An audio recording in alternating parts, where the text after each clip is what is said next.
නමෝ තස්ස භගවතු අරහතු සම්මා සම්බුද්දස්ස නමෝ තස්ස භගවතු අරහතු සම්මා සම්බුද්දස්ස නමෝ තස්ස භගවතු අරහතු සම්මා සම්බුද්දස්ස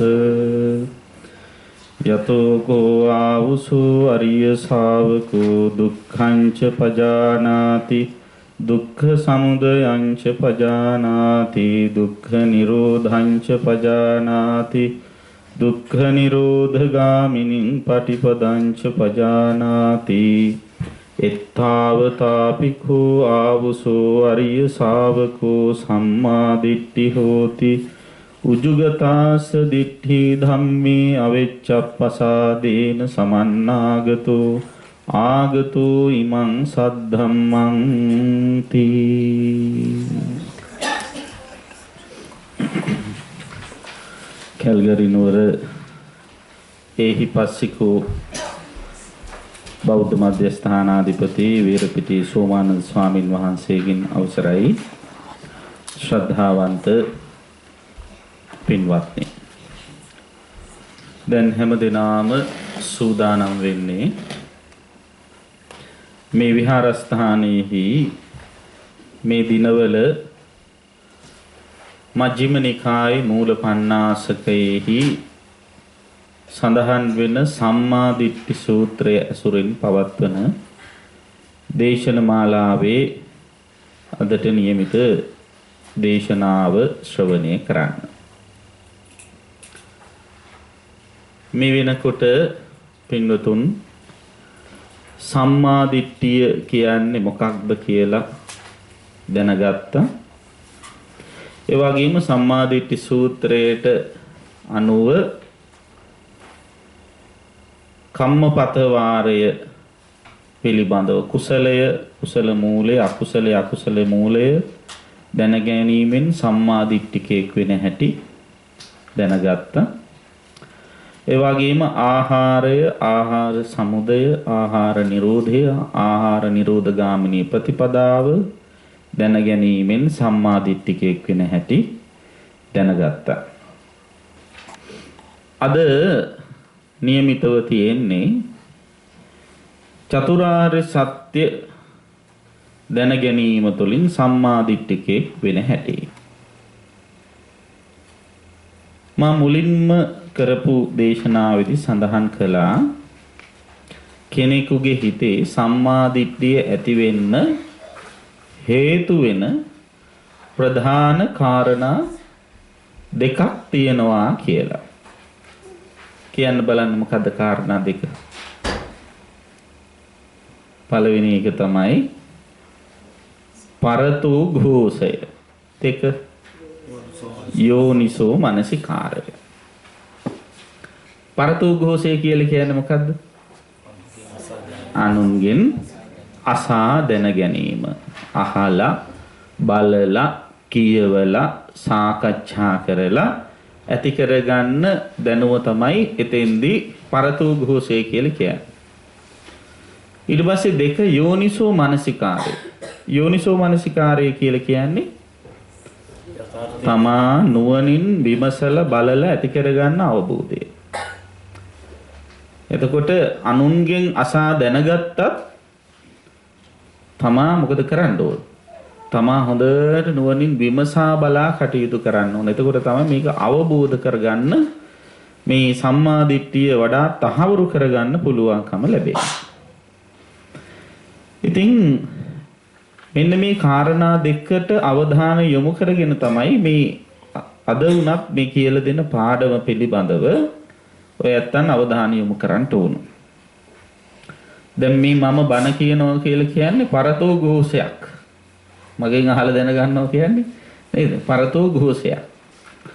ඊට පස්සේ ආමුදුරු කිව්ව නිසා අම්මා දිට්ඨිය මෙහෙම වෙන්නේ නැති කියලා පිළිගැනීම නෙවෙයි කරන්න ඕන. ඊට පස්සේ තමා නුවණින් විමසා කල්පනා කරලා බැලීම අවශ්‍ය වෙනවා. දැන් මම කරන්නේ එක්තරා විදිහක මඟ පෙන්වීමක් පමණයි. නේද? අශ්වය වතුර ගාවට ගෙනියන්න පුළුවන්. පොවන්න බෑනේ. පොන එක එයාගේ වැඩේ. අන්න ඒ වාගේ මේ කාරණා දෙක හොඳට අවබෝධ කරගෙන දැනගෙන මේ කොටසට අවධානය යොමු කරමු. දැන් සරියුත් මහරහතන් වහන්සේනේ මේ සූත්‍රය දේශනා කළේ. ඉතින් සම්මා දිට්ඨිය ඇති කරගන්න පුළුවන් ක්‍රම මොනවද කියලා අහුවාම දැන් ওই ක්‍රම කීපයක් කිව්වා. දැන් අපි ක්‍රම කීයක් ඉගෙනගෙන තියෙනවද? දෙකයි. දැන් තුන්වෙනි ක්‍රමය තමයි මේ අහන්නේ. මේ ස්වාමීන් වහන්සේලා අහනවා ස්වාමීනි සම්මා දිට්ඨිය ඇති කර ගැනීමට තවත් ක්‍රමයක් වෙනත් පර්යාය ක්‍රමයක් තියෙනවා. දැන් මේ කියන්නේ සම්මා දිට්ඨිය ගැන නෙවෙයි. එකක් මතක තියාගන්න. දැන් මේ කියන්නේ මොකක් ගැනද? සම්මා දිට්ඨිය ඇති කරගන්න ක්‍රම ගැන. එතකොට දැන් ඔන්න ගඟක් ගත්තාම ගඟකට බහින්න පුළුවන් දැන් තොටුපොළවල් කීපයක්ම තියෙනවා. නේද? දෙකක් නෙවෙයිනේ. අන්න එතකොට තොටුපොළ කියන්නේ ගඟ නෙවෙයිනේ. නේද? ඒ වාගේ දැන් මේ සම්මාදිට්ඨිය ජනිත කර ගැනීමට හේතුපාදක වෙන කාරණා මූලික වෙන කාරණා තමයි මෙතෙන්දි මේ විස්තර කරලා දෙන්නේ. ඉතින් මෙතන මේ කියන සම්මාදිට්ඨිය සහ සම්මාදිට්ඨිකයා කියන ලක්ෂණත් එක්ක බලනකොට මේ සම්මාදිට්ඨිකයා මාර්ගඵලලාභී සම්මාදිට්ඨිකය සෝතාපන්න ඵලයටපත් වෙච්ච කෙනෙක්. තව විදිහකින් කියනවනම් මේ සෝතාපන්න ඵලයටපත් වෙන විදිහට සම්මාදිට්ඨිය ඇති කරගන්නේ කොහොමද කියන එක තමයි අහන්නේ. එහෙම නැත්නම් මාර්ගඵල අවබෝධය සඳහා උපකාර වෙන සම්මාදිට්ඨියට කියන්නේ මොකක් කියලාද? ලෝකෝත්තර සම්මාදිට්ඨිය කියලා. අන්න ඒ සඳහා තමයි මේ ක්‍රමය අහන්නේ. ඒතර යම් කිසි කෙනෙක් තුළ මේ ලෝකෝත්තර සම්මාදිට්ඨිය තහවුරු වෙනවා නම් උජුගතාස දිට්ඨි එයාගේ දෘෂ්ටිය නිවන පිළිබඳව දැක්ම මොකද වෙන්නේ? ඍජු වෙනවා. දැන් අපි දන්නවා සෝවන් ඵලයටපත් වෙච්ච කෙනා තමයි ප්‍රථම වතාවට නිවන් දැක්ක එක්කෙනායි කියලා කියන්නේ. සෝවන් ඵලයටපත් වෙච්ච එක්කෙනා. එයා නිවන් දකින්න හැටි උදාහරණයකින් කියලා තියෙනවා. මොකක්ද උදාහරණය? දැන් ඔන්න කළුවර කාමරයක් තියෙනවා. ඒ කාමරයක රත්තරන් පහනක් තියෙනවා. කාට හරි මේ පහන හොයාගෙන යන්න ඕන. පහන හොයාගෙන යනකොට මෙයා මොන කාමරේ තියෙනවද කියලා දන්නේ කාමර පේලියක්ම තියෙනවා. ඉතින් ওই විදිහට කාමරෙන් කාමරේ යනකොට මොකද වෙන්නේ? එක සැරේටම අකුණු පානක්. ඒකෙන් ඊටාම ෂණික ආලෝකයක් විහිදෙනවා. විහිදිච්ච ගමම්ම එයා අර කාමරේ තිබෙන පහන විදුලිය එළියෙන් දකින්න. අන්න ඒ වාගේ තමයි මේ සෝතාපන්න ඵලයටපත් වෙච්ච ආර්ය ශ්‍රාවකේ නිවන් දකින්න කියන්නේ. දැන් එතකොට එයා ඉස්සෙල්ලාම දැනුවත් වෙන්න ඕන මොකද්ද? ඉස්සෙල්ලාම දැනුවත් වෙන්න ඕන පහනක් කියලා එකක් තියෙනවා කියලා දැනගන්න. නේද? නැත්තම් ඉතින් මෙල මොන හරි තිබ්බත් වැඩක් නැහැ නේ. තියෙන්නේ පහන. ඒ දැන ගැනීමේ තියෙන්නේ අර පරතෝ ഘോഷේ. අසා ඇති කරගන්න දැනුමේ. නේද? දැන් අපි ඒ දැනුම ඇති කර ගැනීම සඳහා අපිට විශ්වාසයක් අවශ්‍යයි. විශ්වාසය තහවුරු කරගන්න තමයි අපි මොකද කරන්නේ? අපි තෙරුවන් සරණ යන්නේ. නේද? බෞද්ධ විදිහට විශ්වාසය තහවුරු කරගන්න තමයි බුද්ධ ධම්ම සංඝ කියන්නේ තෙරුවන් සරණ යන්නේ. දැන් බුදුරජාණන් වහන්සේගේ සර්වඥතා ඥානය සම්මා සම්බුද්ධත්වය අපි පිළිගන්නේ නැත්නම් බුදුහාමුදුරු දේශනා කරපු බණයි නිවනක් කියලා එකක් තියෙනවා කියලා අපි පිළිගන්නේද? නෑ. නේද? ඒ නිවන් දැකපු ආර්ය ශ්‍රාවකයෝ ඉන්නවා කියලා පිළිගන්නේ නෑ. එතකොට මේ ශ්‍රද්ධාව අතිශයින් වැදගත් වෙනවා. එහෙම ශ්‍රද්ධාවෙන් යුක්තව අර සංඝ රත්නයේ ආර්ය මහා සංඝ රත්නයේ එහෙම දකින්න ඔය කියන්නේ සරියුත් මුගලන් ආදී උත්තමයන්ගේ ගුණ දකින්නකොට අර විශ්වාසය මොකද වෙන්නේ? තහවුරු වෙනවා. දැන් ඔන්න මම උදාහරණයක් කියන්න. දැන් අපි කොහේ හරි දුර පළාතක ගමනක් යනවා. එහෙම ගමනක් යද්දී තිබහට වතුර ගෙනිච්චේ නැතුව ඉතින් වතුර ටිකක් හොයන ඔහේ හරි නැවතිලා. ඉතින් අපේ වතුර තිබහ අවබෝධ කරගන්න මේ පැත්තේ ඉන්න නන්නාඳුරන මිනිස්සේ අපිට වතුර බෝතලයක් ගෙනල්ලා දෙන කෝප්පෙකුත් එක්ක. දැන් දීපු ගමන් බොනවද? දීපු ගමන් බොන්නේ නැහැ. ඇයි ඒ? සැකයි. මොනවද දන්නේ නේද? ඒ නිසා අපි ටිකක් අදිමදි කරමින් ටිකක් පස්ස ගහලා ඉන්නවා. බොන්නේ නැතුව. එහෙම ඉන්නකොට මේ වතුර ගෙනාපු එක්කෙනාට තේරෙනවා මෙයා මේ බොන්නේ නැත්තේ වතුර ගැන සැකයක් තියෙන නිසා කියලා. ඒ නිසා යා මොකද කරන්නේ සැකේ නැති කරන්න? ඔව් අපි ඉස්සරහම වතුර වීදුරුවට වතුර ටිකක් බෝතලෙන් දාගෙන බොනවා. බීලා පැය භාගයක් හමාරක් යනකම් මිනිහ දඟලන්නේ නැත්තම් අපි දන්නවා වතුර ගැටලුවක් නැහැ කියලා. ඊට පස්සේ අපි බය නැතුව ඒ වතුර ටික බොනවා. අන්න එතකොට මොකද ප්‍රත්‍යක්ෂ සාධකයක් තියෙනවා මේ වතුර විවුවට ගැටලුවක් නැහැ කියලා. දැන් මෙතන අපි නිවන් දැකපු අය නෙවෙයිනේ නේද? දැක්කනම් ආපහු නිවන කරා යන්න උවමනාවක් නැහැ. එතකොට දැන් මේ අපි යන්න හදන්නේ ඒ නිවන සොයාගෙන. ඒ කියන්නේ මොකද්ද? කලින් ගිහිපු නැති තැනක් සොයාගෙන යන්නේ. එහෙම යනකොට ඒ පිළිබඳව අපට ඒ පාර කියන කෙනා පිළිබඳව පූර්ණ විශ්වාසයක් තියෙන්න ඕනද නැද්ද? තියෙන්න ඕන. නේද? දැන් ඔය අර නැවිගේටර් එකේ ටොන්ටොම් එක නේද? ඒක ගැනත් විශ්වාසයක් නැත්නම් මොකද කරන්නේ? තිබ්බත් දාන්න මෙයා මේ එක එක පාරවල රාජාන ඊට වැඩි හොඳයි මන් දන්න පාරේ යන්න පුළුවන් කියලා නේද? අපි ඒ කියන මොකද අපිට සැකයක් තියෙනවා නම් විශ්වාසය නැත්නම් අපි ඒක අනුගමනය කරන්නේ නැහැ. අන්න ඒ වාගේ මේ නිවන් මගෙහි යාමට විශ්වාසය අවශ්‍යයි. ශ්‍රද්ධාව අවශ්‍යයි. ඒ ශ්‍රද්ධාව පදනම් කරගෙන ඒ මග ගමන් කරපු උත්තමයන්ගෙන් අපි ධර්මයේ විමසනවා. බුදුහාමුදුරුවෝ මහා සංඝරත්නයේ ආර්ය මහා සංඝරත්නයේ රහතන් වහන්සේලා. ඒක තමයි පරතෝ ගුහස ප්‍රත්‍ය කියලා කියන්නේ.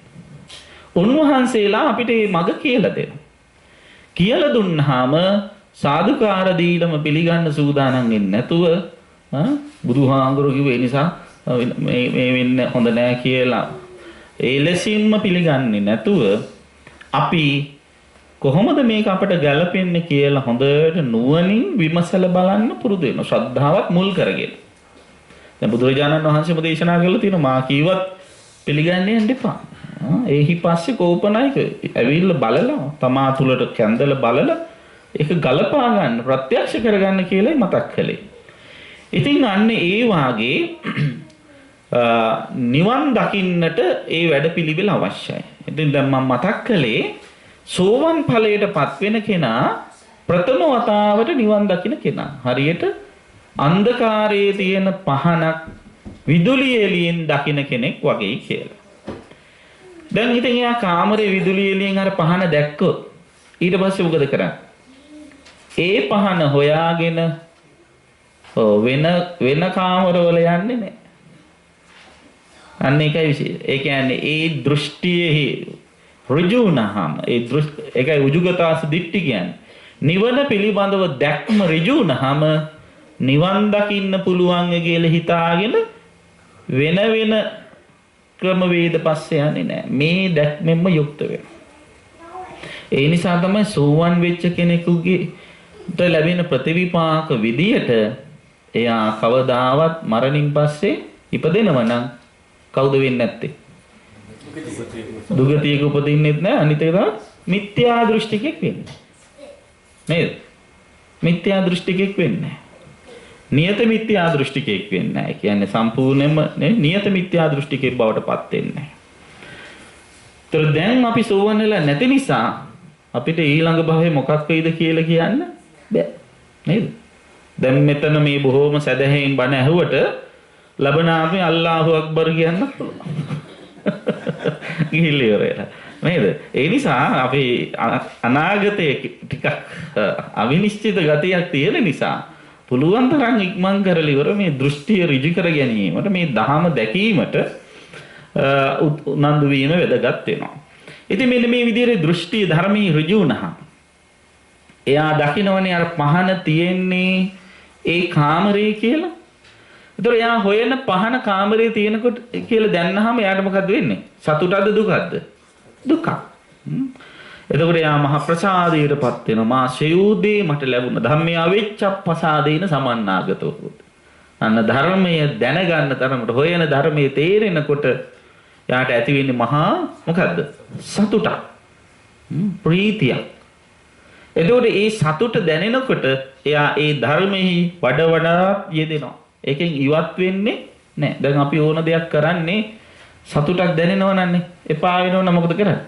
අතහැරලා දාන්න. නේද? ඒතර මේ සොයන දේ අපිට ලැබෙනකොට අපි සොයාගෙන යන දේ අපිට ලැබෙනකොට ඇති වෙන්නේ මහ සතුටක්. ඒ සතුට පදනම් කරගෙන එයා මේ ධර්මයටම සමීපව වාසය කරන ධර්ම මාර්ගයෙන් වියුක්ත නොවන ධර්ම මාර්ගෙම යෙදෙන පුද්ගලෙක් බවට පත් වෙනවා. අන්න සම්මාදිට්ඨිකයේ හැටි. එතකොට ඒ සම්මාදිට්ඨිය ජනිත කර ගැනීම සඳහා අනුගමනය කළ යුතු තුන්වෙනි පියවර හැටියට දක්වලා තියෙන්නේ සරියුත් හාමුදුරුවෝ මොකක්ද? චතුරාර්ය සත්‍ය පිළිබඳව දැන ගැනීම. දැන් මේ ගැන විස්තර කරන්න කලින් ඉස්සෙල්ලාම මං කාරණා කිහිපයක් මතක් කරන්න. ඔයත් දන්නවා චතු කියන්නේ කීයටද කියලා? කීයද? 4ට. ආර්ය කියලා කියන්නේ කාරණා කිහිපයක් නිසා මේ ආර්ය කියන වචනේ යොදනවා. පළවෙනි කාරණිය තමයි ආර්යයන් විසින් අවබෝධ කරගන්න සත්‍යයක් නිසා මේකට ආර්ය සත්‍ය කියලා කියනවා. මේ කාරණා 4ට ආර්යයන් විසින් අවබෝධ කරගන්න සත්‍යයක් නිසා ආර්ය සත්‍ය කියලා කියනවා. ඊළඟට මේ කාරණා 4 අවබෝධ කර ගැනීම නිසා ප්‍රත්‍යඥ භාවයෙන් ඉක්මවා ආර්ය භාවයට පමුණුවන නිසා ප්‍රත්‍යඥ භාවයේ ඉක්මවා ආර්ය භාවයට පමුණුවන නිසා මේ සත්‍යයට කියන්නේ ආර්ය සත්‍යය කියලා. ඔන්න දෙවෙනි කාරණා.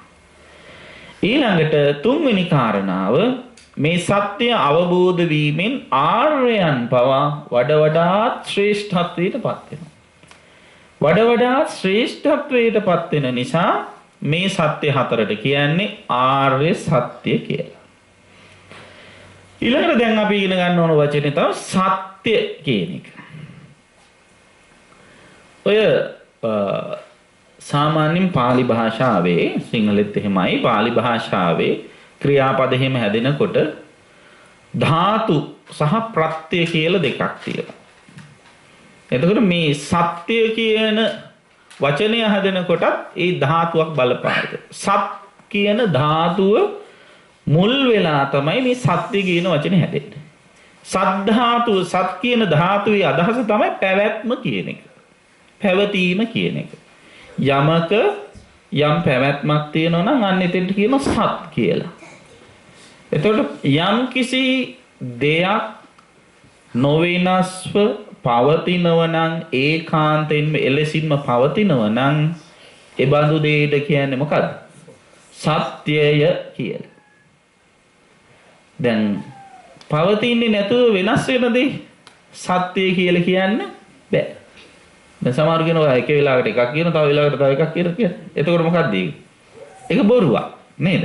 සත්‍ය නම් එකයි. ඒක මේව සත්‍යං. සත්‍ය දෙකක් නැහැ. එතකොට මේ සත්‍ය කියන වචනේට දීපු වචන තුනක් තියෙනවා අර්ථකථනය. තත්හ, අවිතත්හ සහ අඤ්ඤත කියලා. තත්හ, අවිතත්හ, අඤ්ඤත. තත්හ කියලා කියන්නේ ඒකාන්තයෙන්ම වෙන දෙයක් කියන එක. සත්‍ය ඒකාන්ත සත්‍යයක්. අවිතත් කියලා කියන්නේ නොවෙනස්ව කවදත් ලෝකයේ පවතින නිසා. දැන් මේ ආර්ය සත්‍යය ලෝකේ පවතිනවා. කවදද පවතින්නේ? සදාතනික හැමදාම පවතිනවා. මේ ආර්ය සත්‍ය පවතින්නේ බුදුහාමුදුරුවෝ ලෝකේ පහළ වුණාට පස්සේ නෙමෙයි. මේ චතුරාර්ය සත්‍යයෙන් ඉගැන්වෙන කාරණා ටික ලෝකේ පහළ වුණේ බුදුහාමුදුරුවෝ පහළ වුණාට පස්සේ නේ. බුදුවරු ලෝකයේ පහළ වුණත් නැතත් මේ කියන ධර්මතා මේ කියන කාරණා ටික ලෝකයේහි තියෙනවා. ඒ නිසා අන්න ඒ අදහසින් මේ ආර්ය සත්‍ය අවිතත කියන නම භාවිතා කරනවා. තත අවිතත. ඊළඟට අඤ්ඤත කියලා වචනයක් තියෙනවා. අඤ්ඤත නෙවෙයි අනඤ්ඤත. අනඤ්ඤත කියලා කියන්නේ අන්පරිද්දකින් වෙන්නේ නැහැ. ඒ කියන්නේ වෙනසකට ලක් වෙන්නේ නැහැ. දැන් සමහර ඒවා තියෙනවා. හැබැයි තියෙන්නේ කොහොමද? කාලානුරූපව වෙනස් වෙමින්. දැන් බයිබලයේ ගත්තත් එහෙමනේ නේද? පරණ තෙස්තමේන්තුව අලුත් තෙස්තමේන්තුව ආදී වශයෙන් ඒක එහෙම වෙනස් වෙනවනේ. හැබැයි ත්‍රිපිටක ධර්මයේ කියන එක මේ ආර්ය සත්‍ය කියන එක එහෙම වෙනස් වෙන්නේ නැහැ. අඤ්ඤතා භාවයකටපත් වෙන්නේ නැහැ. ඒ නිසා තමයි අනඤ්ඤත කියලා කියන්නේ. ඒතකොට අන්න ඒ අදහස් වලින් පැහැදිලි වෙන්නේ මේ චතුරාර්ය සත්‍ය කියන එක මොනතරම් ප්‍රබල වටිනා දෙයක්ද කියන එකයි. ඉතින් අන්න ඒ වාගේ නොවෙනස් වෙන ඒකාන්තයෙන්ම පවතින කවදත් ලෝකේ පවතින ආර්ය සත්‍ය තියෙනවා කීයක්ද? 4ක්. ඒ ආර්ය සත්‍ය 4 ආර්ය සත්‍යයක් 4ක් විදිහට යමෙක් දැනගන්නවා නම් අන්නේ දැන ගැනීමම සම්මා දිට්ඨිය. ඒ පළවෙනි කාරණා. මේ ආර්ය සත්‍ය 4 ආර්ය සත්‍ය 4ක් නොවෙනස් වෙන හැමදාම මේ විදිහට තියෙන පරම සත්‍යයක් හැටියට වටහා ගැනීමම සම්මා දිට්ඨිය ඇති කර ගන්නට හේතුවක්. ඊට පස්සේ බුදුරජාණන් මේ සරියුත් මහ රහතන් වහන්සේ මේ චතුරාර්ය සත්‍ය විස්තර කරනවා. දුක කියන්නේ මොකක්ද? දුක්ඛ සමුදය කියන්නේ මොකක්ද? දුක්ඛ නිරෝධය කියන්නේ මොකක්ද? දුක්ඛ නිරෝධ ගාමිනී පටිපදාව කියන්නේ මොකක්ද කියලා විස්තර කරනවා. දැන් ඒක ගැන කෙටියෙන් අපි අවධානය යොමු කරමු මේ සූත්‍රයට අනුව. වචනයක් තියෙනවා දුක්ඛ කියලා. සංස්කෘත වචනේ දුක්ඛ දුයන්න බින්දු දෙක. දැන් ඔය ඒ ස්වාහ කියලා කියන්නේ අන්න ඒ වගේ තැන්වලදී යොදන බින්දු දෙකට තමයි දුක් කියලා කියන්නේ. එතකොට මේ දුක් කියන වචනය පාවිච්චි කරන්නේ නිന്ദා කටයුතු කියන අදහස. පිළිකුල් සහගත කියන අදහස දෙන්න. තමයි දුක් කියන වචනේ. දැන් පිළිකුල් සහගත නිന്ദා කටයුතු කියන එකට අපි දුක් කිව්වේ නැතුණාට අපි කියනවා තුක් කියලා. නේද? එතකොට අන්න ඒ වගේ මෙතන කියන්නේ මතක තියාගන්න දුක් කියලා කියන්නේ පිළිකුල් සහගත නිന്ദා කටයුතු කියන අදහස දෙන වචනයක්. ඊළඟ වචනේ ක කියලා කියන්නේ ඡය කියන. ඡය කියලා කියන එකේ තේරුම මොකක්ද? ඉවර වීමෙන් පස්සේ මොකද තියෙන්නේ? ඉවර වීමෙන් පස්සේ තියෙනවා හිස් බවක්. අන්න ඒක තමයි මෙතනදී ගන්නෙ. එතකොට හිස් නිසාරු නිස්සාර කියන අදහස තමයි ක කියන වචනෙන් අර්ථ නිරූපණය කරන්නේ. එතකොට ඔන්න අපි තේරුම් ගන්න ඕන දැන් නිന്ദා කටයුතු පිළිකුල් සහගත හිස් නිසාරු දෙයක් වේ නම් ඒ දේ මොකද්ද? දුක්ඛයි. දුක් සහගතයි කියන එකයි. එතකොට දැන් ඔන්න මේ සරියුත් හාමුදුරුවෝ මෙතන මේ දුක් වර්ග ටිකක් ගැන සඳහන් කරනවා. කියන්න බලන්න මොනවාද දුක් වර්ග? ඉපදීම දුකයි. කොහොමද පාලියෙන් කියන්නේ? ජාතිපි දුක්ඛා. වයසට යාම දුකයි. ජරාපි දුක්ඛා. ලෙඩවීම දුකයි. ව්‍යාධිපි දුක්ඛෝ.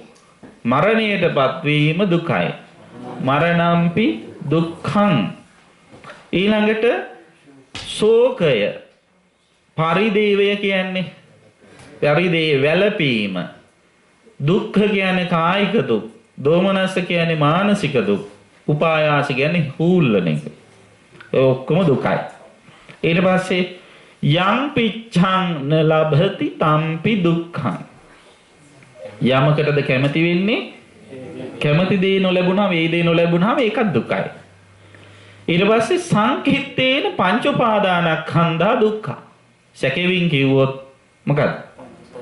පංච උපාදානස්කන්ධයම දුකයි කියලා මතක් කරගන්න.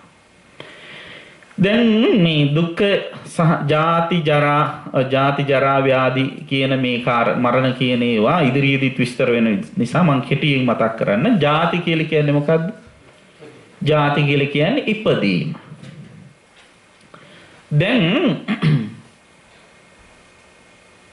මේකේ වචන දෙකක් තියෙනවා. ජාති, සංජාති, ඔක්කාන්ති, අබිනිබ්බති කියලා වචන කීපයක් තියෙනවා.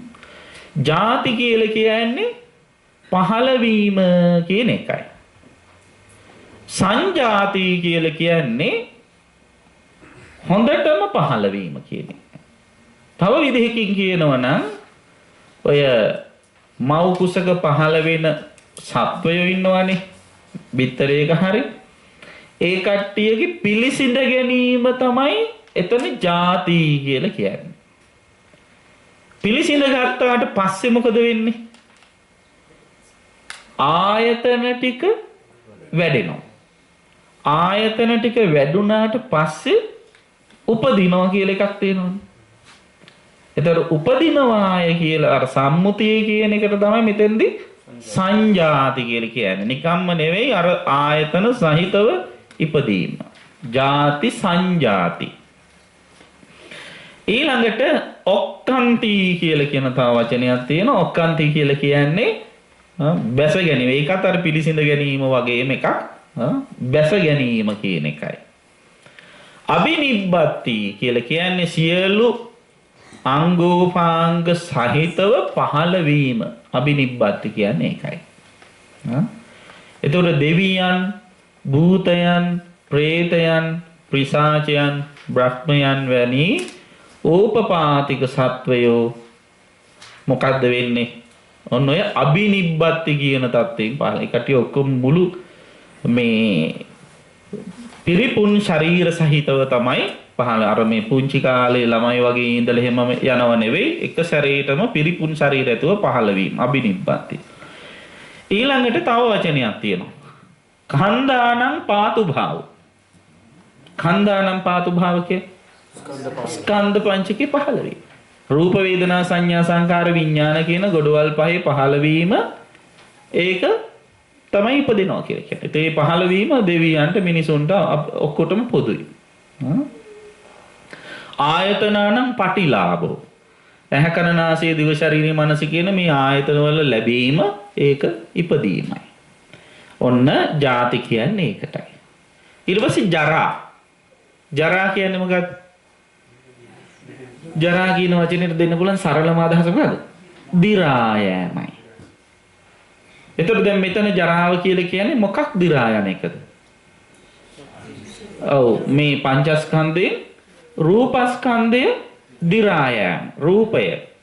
ජරා ජීරණතා ඛණ්ඩිච්ඡං පාලිච්ඡං වලිත්තචතා ආයුනෝ සංහානි ඉන්ද්‍රයානම් පරිපාකෝ ආදි වශයෙන් මේක විස්තර කරලා තියෙනවා. දි รา පත් වෙන ජරාවටපත් වෙන දි รา පත් වෙන ඉන්ද්‍රයන් විකෘති වෙනවා. දැන් අපි දන්නවනේ වයසට යනවා කියනකොට නේ ජරාවටපත් වෙන මොකද වෙන්නේ? වයසට යන්න ඇස් පේන්නේ නැති. වයසට යන්න කන් හෙන්නේ. වයසට යන්න දත් හැලෙනවා. වයසට යන්න හම පැලි වැටෙනවා. වයසට යන්න කොන්ද කුදු වෙනවා. වයසට යන්න හන්දි රිදෙනවා. වයසට යන්න කොණ්ඩේ කළු වෙනවා. ඉඳලා හිටලා සුදු වෙනවා තින්නවා නේද? මේකේ සාමාන්‍ය ඔන්න වයසට යන්න ඕවා විනාශ වෙලා යනවා නේද? එතකොට ඕක තමයි ජරා කියලා කියන්නේ නේද? වයසට යන එක. ඊළඟට ව්‍යාධි කියලා කියන්නේ මොකද්ද? ලෙඩ රෝග වලට පත් වෙන විවිධ ලෙඩ රෝග වලට පත් වෙනවා. බුදුහාඳුරු දේශනා කළා තිනවා මේ ශාරීරියේ වයසට යන්න රෝගකාරක පක්ෂීන්ට කූඩු හදන්න තියෙන දි รา ගිහපු ගහක් වගේ කියලා. රෝග නිද්දම් පබංගුර. දැන් බලන්න දැන් ඔය ගහක් දි รา යනකොට මයිනන්ට කොට්ටුරුවන්ට එහෙම ඇවිල්ලා ගුල් හරන්න ලේසියිනේ. ඒ වගේ මේ ශරීරය වියපත් වෙන්න වයසට යන්න විවිධ ලෙඩ රෝග හැදෙන්නට තියෙන ප්‍රවණතාව වැඩි. ඇහි රෝග, කනේ රෝග ආදී වශයෙන් රෝග ගොඩාක් තියෙන. ඒක තමයි ව්‍යාධිපි දුක්ඛ කියන්නේ. ඊළඟ මරණම්පි දුක්ඛං මරණයටපත් වීම දුකයි. මරණයටපත් වීම දුකයි. ඊළඟට ඔන්න වචන ටිකක් තියෙනවා අපි දැනගන්න ඕන. ශෝක පරිදේව දුක්ඛ දෝමනස්ස උපායාස. ශෝක කියන්නේ මොකක්ද?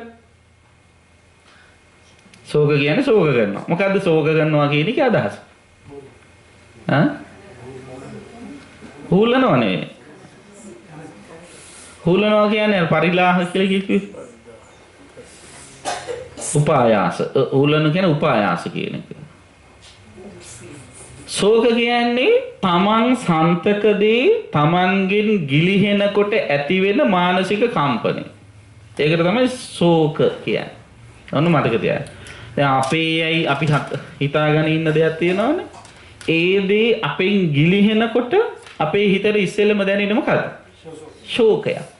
අයියෝ නැති වුණානේ කියලා ඇති වෙනවා අන්න හැඟීමක්. එතකොට දැන් තමාගේයි හිතන තරමට ඒ දේ නැති වෙනකොට දැනෙන දුක මොකද වෙන්නේ? වැඩි වෙන්න ගන්න. යමකට ඇති ආශාව වැඩි වෙන්න ඒ ආශ කරන දේ අපේ නැති වෙනකොට අපිට දැනෙන දුක වැඩි. දැන් මම උදාහරණයක් කියන්නම්. දැන් අපේ ගෙදර අපි පාවිච්චි කරන මග් එකක් තියෙනවා. කෝප්පයක්. අපි නම් ඕක පාවිච්චි කරන්නේ අපි වෙන කාටවත් ඕක අල්ලන්න දෙන්නේ නැහැ. බැරි වෙලාවත් වෙන කවුරු හරි පාවිච්චි කරනවා දැක්කොත් 4 සැරයක් විතර සබන් දාලා හොදලා තමයි පාවිච්චිට ගන්න. මෙච්චර දීදි මගේ එකම ගත්තනේ කියලා බැන. දැන් ඔය කෝපේ අපේ අතින්ම බිම වැටිලා කුඩු වෙනවා. දුකයිද නැද්ද? දුකයි. වෙන කෝපයක් මාසෙකට 3-4ක් කුඩු කරනවා. එතකොට කිසිම දුකක් නැහැ. හැබැයි මේ කෝපේ කුඩු වුණාම දුකයි. ඇයි ඒක මගේ කෝපේ නිසා. නේද? ඒක මගේ කෝපේ නිසා. අනේ මමත් ඒ නිසා දුක වැඩි වෙනවා. දැන් සමහර මොකද කරන්නේ? කෝපේ කුඩු වුණාම කුඩු වෙච්ච කෝපෙට වටිනකම් දෙනවා. කොහොමද වටිනකම් දෙන්නේ? ඔන්න ඉතින් නිකන් ඉන්න වෙලාවට කල්පනා කර ඉඳලා කියනවා අනේ තාත්තා බර්ත්ඩේ එකට අරන් දීපු කෝපේ කියලා හිතන. එතකොට කෝපෙට ආසාවක් ඇතිවෙනවද නැද්ද? ඇති වෙනවා. සිහි වටනයක් විදිහට. ආයෙත් වෙලාවක් කල්පනා කර ඉඳලා කියනවා අවුරුදු 10ක් තිස්සේ එක දිගට වතුර බිව්ව කෝපේ. එහෙනම් ආයෙ අල්ල ගන්නවා ක්‍රමයකින්. තව ටිකකින් කල්පනා කර ඉඳලා කියනවා ලීටර් 2-3ක් එක ගම්මට වතුර බොන්න පුළුවන් කෝපේ. ඒකත් අල්ලනවා. ආයෙත් ටික වෙලාවක් කල්පනා කර ඉඳලා කියනවා හොදපු ගමන් කුණු යන කෝපේ කියලා කියනවා. දැන් මේ විදිහට දැන් මේ කෝපෙට බැඳෙන සිතවිලි කල්පනා කරනවා. එහෙනම් හිතන්න කෝපෙට ආස වෙනවද නැද්ද?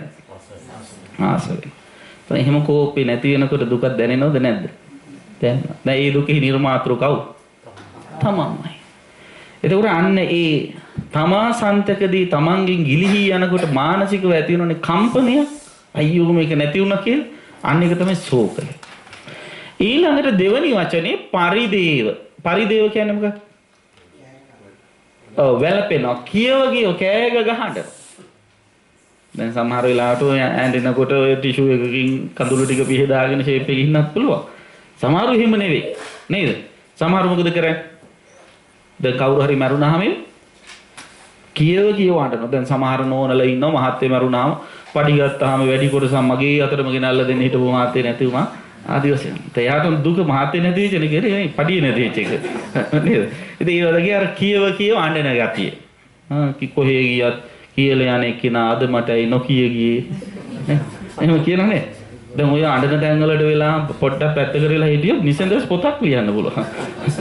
අපූර්ව නිර්මාණාත්මක හැඟීම් පහළ වෙනවා. නේද? දැන් ඕව එකම රිපීට් කරන්නත් බෑනේ. කියපු එක කියන්නත් බෑ. අලුත් ඒවා කියවන්නත් ඕන.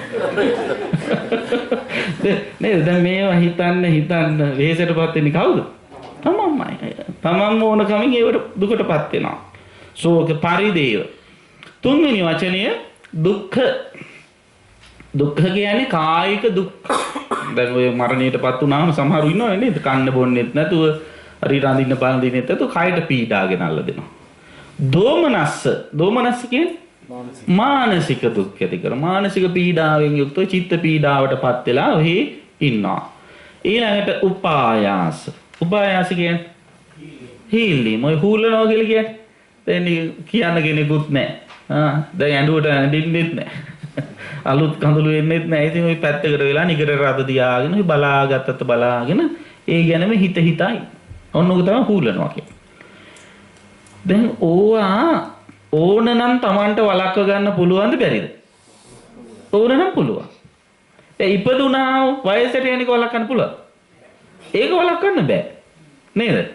ලෙඩ වෙන එක, මැරෙන එක ඒව වළක්වන්න බෑ. හැබැයි මේ කියන දුක් ටික වළක්වන්න ඕන නම් පුළුවන්. තමන්ගේ කැපවීම අවශ්‍යයි.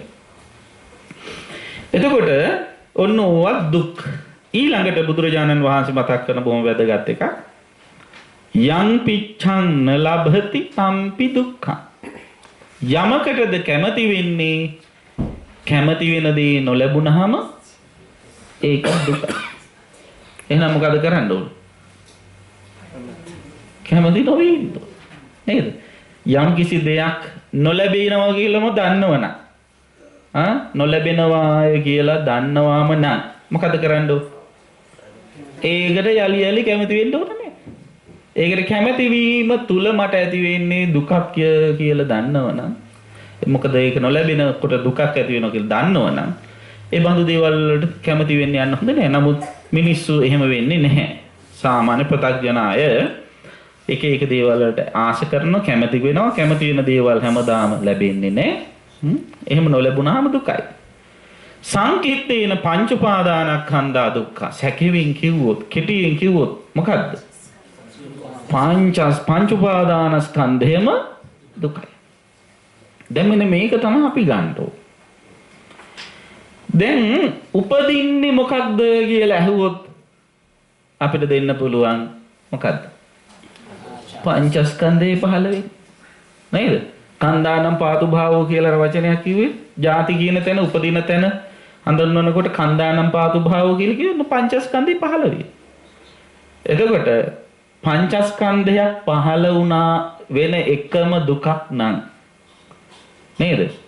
එතකොට එහෙම පහළ වෙච්ච පංචස්කන්ධයට මොකද වෙන්නේ? එහෙම පහළ පංචස්කන්ධය පහළ නොවුණා නම් ඒක පහළ වුණා නම් ඒක වයසට නොයා තියෙයිද? නෑ. ඒක වෙනස් නොවී තියෙවිද? නෑ. ඒක විනාශ නොවී තියෙවිද? නෑ. එහෙනම් ඒ බඳු දේවල් ඒ විදිහේ පංචස්කන්ධයකට යම් කිසි කෙනෙක් ඇලුනොත් ඇලින වෙලාවට ඒක බලාපොරොත්තු වෙන විදිහට නොතිබුණොත් ඒ තුළ මොකද්ද වෙන්නේ? අන්තිමේදී දුකමයි. එතකොට අන්න ඒ නිසා තමයි මේ පංචස්කන්ධ දුක කියන එක අපි හොඳට අවබෝධ කරගන්න ඕන. ඒ පංචස්කන්ධය සරලව ගත්තොත් සැකෙවින් ගත්තොත් පංචස්කන්ධයම දුකයි කියන එක යමෙකුට වැටහුනොත් ඒ තැනත්තා ඒක අල්ලන්න යන්නේ නැහැ. දැන් අපිට මේක දුකයි කියලා වැටහෙන්නේ නැහැ. අවිද්‍යාවෙන් වැහිලා ඉන්න නිසා මේ කියන දුක් අපිට වැටහෙන්නේ නැහැ. ඒක යමෙකුට වැටහෙනව නම් අන්න එයා ඒක අල්ලන්න යන්නේ නැහැ.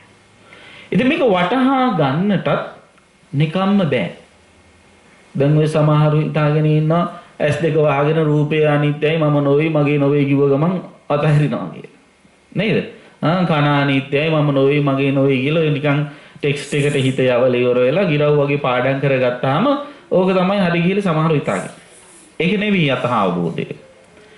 යථාභූත ඥාන දර්ශනය ඇති කරගන්න මේ පංච උපාදානස්කන්ධයේහි යථාභූත ඥාන දර්ශනය ඇති කර ගැනීමට කාරණා පහක් දැනගන්න ඕන. ඔන්නේ කාරණා පහ මතක තියාගන්න. පස්සේ අහනවා පළවෙනි කාරණාව සමුදය. මේ කියන්න හදන්නේ යථාභූත ඥාන දර්ශනය ඇති කරගන්නට උපකාර වෙන දේ. පළවෙනි එක මොකද්ද? සමුදය. දෙක අත්හංගමය. අත්හංගමය. තුන ආශ්වාදය. හතර ආදීනවය. පහ නිස්සරණය. ඔන්න කාරණා පහ. මොකද්ද පළවෙනි එක? සමුදය. දෙක අත්හංගමය. තුන ආශ්වාදය. හතර ආදීනවය. පහ නිස්සරණය. ඔන්න යථා භූතයේ තියෙන උතරයි. දැන් ගොඩාක් අය යථා භූතය කියලා කල්පනා කරන්නේ අත්හංගමය ගැන විතරයි. එහෙම නැත්නම් ආදීනවය ගැන විතරයි. නේද? ඇති වෙලා නැති වෙලා යනවා කියලා හිතන එක ගැන හිතනවා. එහෙම නැත්නම් මේක දුකයි දුකයි දුකයි කිය හිතනවා. එහෙම නැතුව මේක හරියට වටහා ගන්න ඕන. දැන් පංචස්කන්ධය සම්බන්ධයෙන් ඔබ ගත්තොත් කොහොමද අපි ගන්නෙ? රූප වේදනා සංඥා සංඛාර විඥාන කියලා ගොඩවල් පහක් තියෙනවා. අපි ඔය ගොඩවල් පහේ සම්මාදිට්ඨිය ඇති කරගන්න නම් මොකද කරන්න ඕන? ඔය ගොඩවල් පහම ඇති වෙන හැටි දැන ගන්න ඕන, නැති වෙන හැටි දැන ගන්න ඕන. ඒකේ ආස්වාදයක් තියෙනවනේ ඒක දැන ගන්න ඕන, ආදීනවයක් තියෙනවනේ ඒක දැන ගන්න ඕන. ඊට පස්සේ අතහරින්න ඕන. නේද? ඔන්න ඒ නිසා පළවෙනි කාරණාව තමයි සමුදය. සමුදය කියන්නේ දැන් රූපය ගත්තොත් රූපය හටගන්නේ මොකද හේතුව? දැන් ගියවතාවේ මම කිව්වේ රූප සමුදය මොකක්ද? කබලින්කාර ආහාරය කියලා කිව්වා. නේද? කබලින්කාර ආහාර නිසා තමයි රූප හටගන්නේ. එතකොට රූප හටගන්න හේතුව කබලින්කාර ආහාර නම් රූප නැති වෙන්න හේතුව මොකක්ද? කබලින්කාර ආහාර නැතිවීමයි. ඒක තමයි තහන්නේ. ඊළඟට ආස්වාදය. ආස්වාදය කියන්නේ මොකක්ද?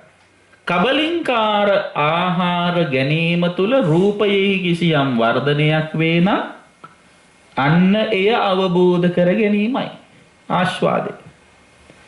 ආදීනවේ ඒ ආහාර එසේ ගත්තත් එසේ ශරීරය පෝෂණය වුණත් වර්ධනය වුණත් මේ ශරීරය ඒ විදිහටම පවතින්නේ ඒ රූපේ විදිහටම පවතින්නේ නැහැ කියලා වටහා ගැනීමයි. එතකොට ඒ වටහා ගන්න ඒ විදිහට පවතින්නේ නැහැ කියලා වටහා ගන්නවා කියලා කියන්නේ මොකද්ද? අනිත්‍ය දැකීම. එතකොට වෙනස් වෙනවායි කියලා දැනගත්තොත් යම එයා මොකද කරන්නේ? වෙනස් වෙන දේ අතහරින්න. නිස්සරණයයි. වෙනස් වෙන දේවල් වල බැඳෙන්නේ නැහැ.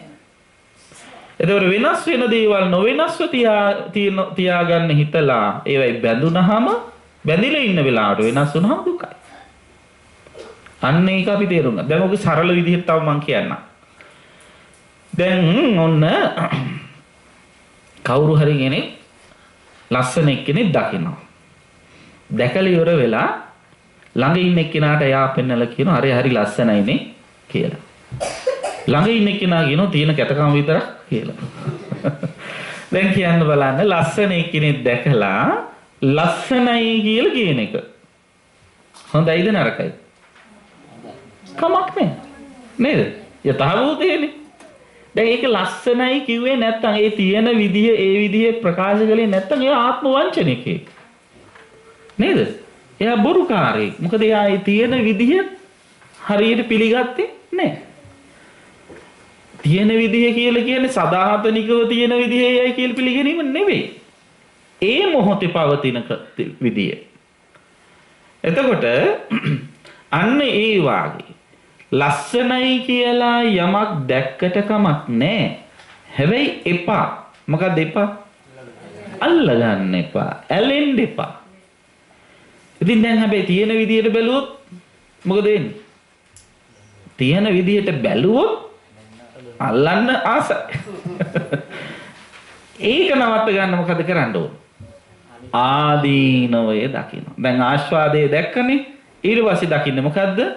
ආදීනවය. අල්ලගත්ත අය වැටිච්ච අමාරුව ගැන කල්පනා නේද? ඔය දැන් සමහර මම අහගෙන එක හාමුදුරුවෙක් මේ ලංකාවේ ඉන්න බොහොම දක්ෂ ධර්මදේශකයන් වහන්සේ කෙනෙක් මේ ඉතින් බණකට කිව්ව කතාවක්. ඒ හාමුදුරුවොත් එක්ක විශ්වවිද්‍යාලයේ එකට ඉගෙන ගත්ත හාමුදුරුවෝ ගොඩාක් හිටියලු. විශ්වවිද්‍යාලයේ ෆයිනල් ඉයර් එකේ එනකොට ඔක්කොම සෑහෙන සිවුරු ඇරලා ගිහිල්ලා මේ හාමුදුරුවෝ තව දෙන්නේ තුන් දෙනෙක් තමයි ඉතුරු වෙලා තියෙන්නේ. ඉතින් දැන් මේ සිවුරු ඇරපු කට්ටිය අවුරුදු ගානකට පස්සේ මේ හාමුදුරුවොත් ඉතින් ප්‍රසිද්ධ හින්දා ආවලු බලන්න. බැරි ඉතින් දැන් යාළුවනේ පරණ සිවුරු හිටපු යාළුව හින්දා එළිය කාමරයක් දෙන්නත් බෑලු. ඉතින් යාළුවෝ ඉස්සර මේක ඇඳි සැතපිච්ච කට්ටිය. ඒ හින්දා දැන් මේ ඇතුළට ගත්තලු. ඉතින් ගිහිය හින්දා ඇඳට ගන්නත් බෑලු. ඒ හින්දා ඇඳ ගාව පැදුරක් දාලා දුන්නා. ඉතින් මේ මෙහෙම දීලා නිදා ගන්නකම් ආගී තොරතුරු කතා කරනකොට ඉතින් මේ මිනිසයා ප්‍රශ්න කියනවලු හරියට ගෙදර ප්‍රශ්න කියනවලු ආර්ථික ප්‍රශ්න කියනවලු ළමයි ඉස්කෝලේ දාගන්න ගියාම වෙච්ච අමාරුකම් ඒව මේව කියනවා. ඉතින් හාමුදුරුව අහගෙන ඉඳලා හාමුදුරුවන්ට හිතුණලු මම බේරිච්ච බේරිල්ලක් කියලා. ඉතින් අන්න ඒ වගේ දැන් ඔය රූපයේ ආදීනව දැකලා මොකද කරන්න ඕන? අර රූපයට යම් කිසි බැඳීමක් වේ නම් අන්න ඒ බැඳීම නවත්ත ගන්න ඕන. ඒක අතහරින්න ඕන. රූපය නෙවෙයි අතහරින්නේ. නේද? දැන් අපි අකමැති කියලා මේ ලෝකේ සියලු රූප නැති කරලා දාන්න පුළුවන්. එහෙම නැති කර ගන්න බෑ. ඒව ලෝකේ තියෙනවා කවදා. නේද? ලස්සනයි දැක්කහම තමයි මට ආසෙ හිතෙන්නේ ඒ හින්දා ලස්සන එක්කෙනෙක්වත් තියන්න හොඳ නැහැ ඔක්කොම නැති කරලා දාන්න ඕන කියලා. එහෙම පවතින්න පුළුවන්. එහෙම නෙවෙයි. රූපය නෙවෙයි අතහරින්නේ. මොකද අතහරින්නේ? රූපේ රැදි බැඳීමයි අතහරින්නේ. නිස්සරණය කියලා කියන්නේ අන්න ඒකයි. එතකොට ඒ රූපය අපි පරිහරණය කරනවා නම් කොහොමද පරිහරණය කරන්න ඕන? ධර්මයේ දීලා තියෙන බොහොම ලස්සන වචනයක්. නිස්සරණ පඤ්ඤෝ පරිභුඤ්ජත කියලා. මොකක්ද ඒකේ තේරුම? අතහරින්න සූදානමින් පරිහරණය කරනවා. බැඳෙන්නේ නැතුව ඕන ඒ කියන්නේ යම් වෙලාවක අතහරින්න වෙනවා නම් ඒ වෙලාවේදී අනවශ්‍ය විදියට පීඩා වලටපත් වෙන්නේ නැතුව කම්පා වෙවින් නැතුව අතහරින්න පුළුවන් වෙන්න. ඒක උදාහරණයකින් කියනවා මෙහෙමයි. දැන් ඔන්න කවුරු හරි කෙනෙක් අපි හිතමු බස් එකකට නගින්න ඉන්න බස් හෝල් එකේ. හරි. බස් හෝල් එකේ ඉඳෙද්දී බස් එක එනවා. එයා බස් එකට නගිනවා. එයා බස් එකට නගින බව දන්නවා. ඒත් එක්කම එයා නගිනවත් එක්කම එයාගේ හිතේ තියෙනවා මොකද්ද? මම අහවල් තැනින් බහිනවා කියන හැඟීමක් තියෙනවා. දැන් එහෙම හිතාගෙන එයා නගින්නේ මෙහෙම හිතාගෙන. එහෙම හිතාගෙන බස් එකේ නැගලා යනකොට අර හෝල්ට් එක බහින්න ඕන හෝල්ට් එක එනවා. එතකොට බහිනකොට දුකයිද? දුකයිද? නෑ. ඇයි දුක නැත්තේ? කොහොමත් බහින්න ඕන එතන කියලා එයා කල්ලාතුවම දැනගෙන නැගපු නිසා. නේද? දැන් කොහොම එතකොට දුකක් නැත්තේ ඒකයි. බහින්න ඕන කියලා දන්න නිසා. දැන් එයාට එහෙම බැස්සයි කියලා ඉතින් දුකක් ඇති වෙන්නේ නැහැ. හැබැයි බස් එකේ නැගලා යන ගමන් කාත් එක්ක හරි සම්බන්ධ වෙලා ඊට පස්සේ මේ ටිකක් ආසෙ හිතිලි උරලා වුණොත් මොකද වෙන්නේ? ඊට පස්සේ බහින්න ඕන හෝල්ට් එකත් පහු වෙලා අමතක වෙලා වෙන හෝල්ට් එකකින් නේද? එහෙම වෙන්න පුළුවන්. එහෙම නැතුව අර අවබෝධයෙන් හිටියේ නම් එයා ඒක අතහරින. අන්න ඒ වාගේ මේ රූප වේදනා සංඥා සංඛාර විඥාන කියන මේවා පරිහරණය කරනකොට පරිහරණය කරන්න ඕන කොහොමද? යම් මොහොතක අතහරින්න වෙනවාය කියලා දැනගෙන. දැන් රූපය අතහරින්න වෙනවා. ඒ නිසා කොහොමත් අතහරින්න තියෙන එකනේ මූණත් හොදන්න ඕනේ නැහැ, දතුත් මදින්න ඕනේ නැහැ. ඔය තියෙන තාලෙට තිබිච්චාවේ කියලා හිතන එක නෙවෙයි මේ කියන්නේ. ඒක පරිහරණය කරනකොට ඒ ක්‍රමානුකූලව ඉදී පරිහරණය කරනවා. යම් මොහොතක ඒක අතහරින්න වෙනවා නම් ඒ අතහරින්න වෙන බව වටහාගෙන අතහරින්න ඕන. අන්න ඒකයි වටින්නේ. එතකොටයි දුකක් නැති වෙන්නේ. නමුත් ගොඩාක් අය මේවා එහෙම නෙවෙයි පරිහරණය කරන්නේ. ගොඩක් අය රූප වේදනා සංඥා සංකාර විඥාන කියන ගොඩවල් සදාතනිකත්වයෙන් වෙනස් වෙන්නේ නැහැ කියලා හිතලා පරිහරණය කරනකොට එයාලගේ හිතට එන සංකල්ප තුනක් තියෙනවා. මොකද මේ සංකල්ප තුන? ඒතං මම ඒසෝ හමස්බි ඒසෝ මේ අත්තා. ඒතං මම කියන්නේ මොකක්ද?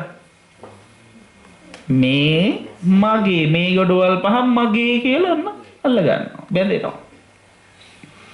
ඒසෝ හමස්මි මේ ගොඩවල් පහ තුල තමයි මම ඉන්නේ කියලා ඔන්න මානෙ ඇති කර ගන්නවා. මේ ගොඩවල් පහ මට ඕන විදිහට පාලනය කරන්න පුළුවන් ඒසෝ මේ අත්තා කියලා දෘෂ්ටිගත වෙනවා. ඔන්න ඔය විදිහට මේ පංචස්කන්ධය පරිහරණය කරනවා නම් යම් කිසි කෙනෙක් එයාට ඒක අතහරින්න පුළුවන්ද බැරිද? බෑ. එහෙම අතහරින්නේ නැහැ. එයාට ඒක කැමති වුණත් කැමති නොවුණත් අතහරින්න වෙනවාමයි. හැබැයි එයත් ලේසියෙන් අතහරින්නේ නැහැ. එයා මොකද කරන්නේ? ඒක මේ භවයේදී අතහැරියා. තව තැනක එකක් අල්ල ගන්නවමයි. ඇයි ඔව්.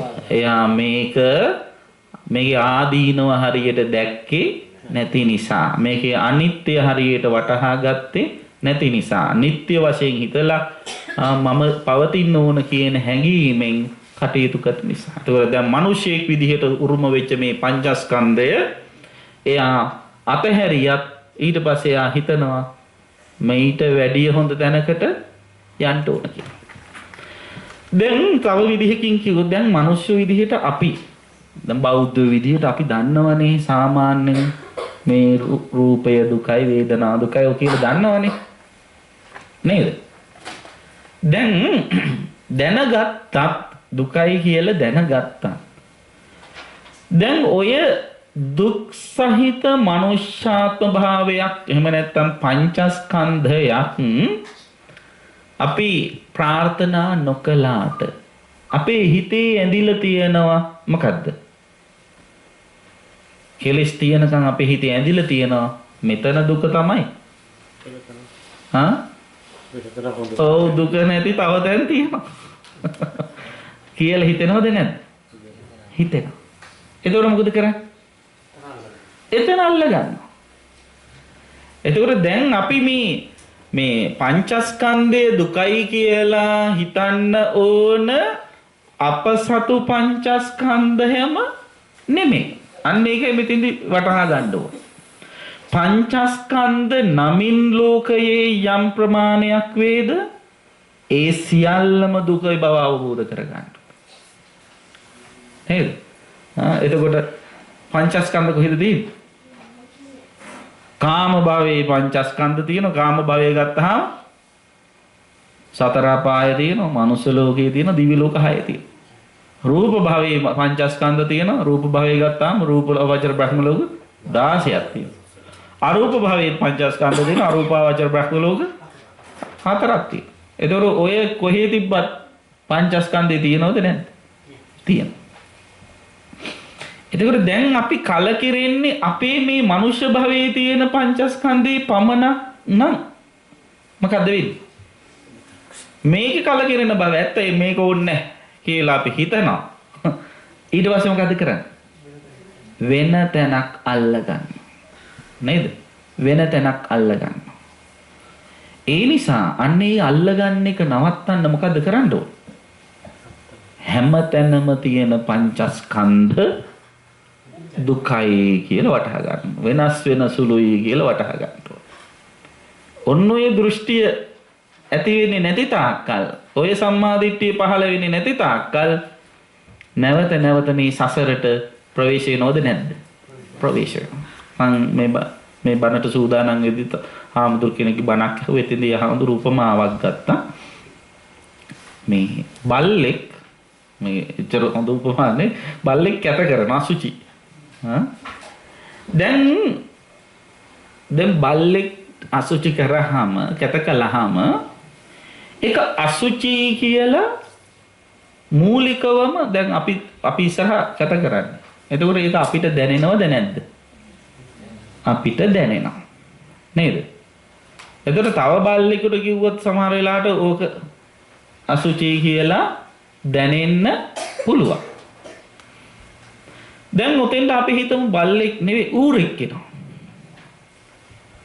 ඌරෙක් ආවම මොකද?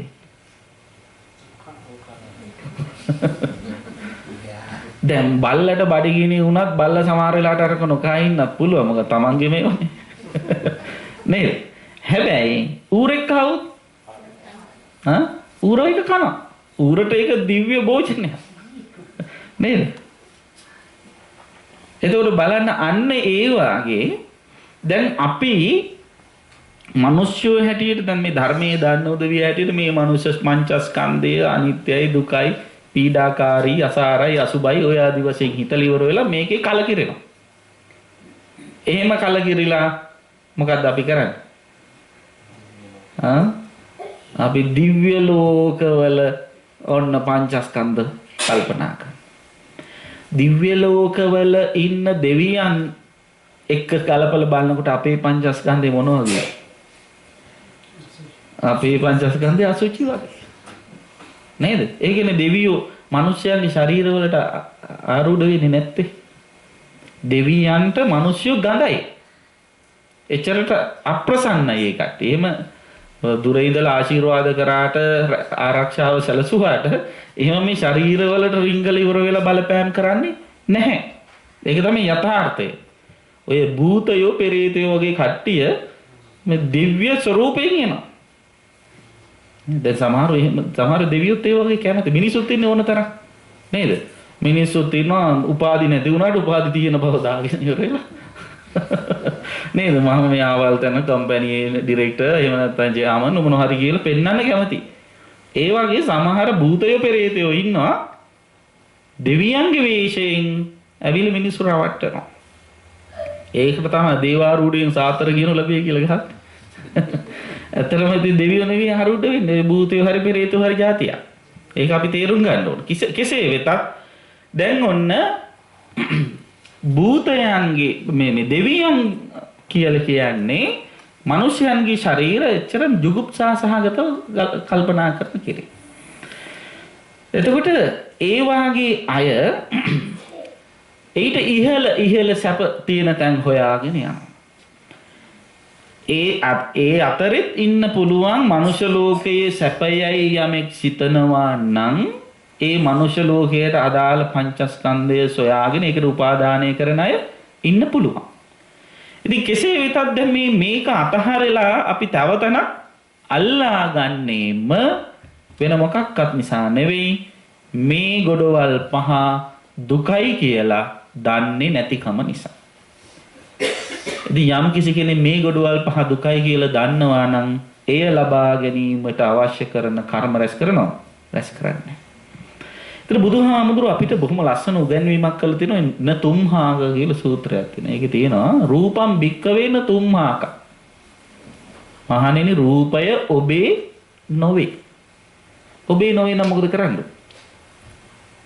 දැන් යමක් අපේ නොවේ නම් අල්ලගන්න එපා. තං පජහත. ඒක අතහරින්න. එහෙමයි බුදුහාමුදුරුව අපිට උගන්වලා තියෙන්නේ. අපේ නොවන යමක් අපි අල්ලගත්තොත් වේදනා සංඥා සංඛාර විඥානත් එහෙමයි. ඒ ඔක්කොම අපේ නොවේ. අපේ නොවේ එහෙම බුදුහාමුදුර අපිට කියලා තියෙන අතහරින්න කියලා. අපේ නොවන දෙයක් අපේ කියලා අල්ලා ගැනීමට අපි කියනවා නම. මොකක්ද?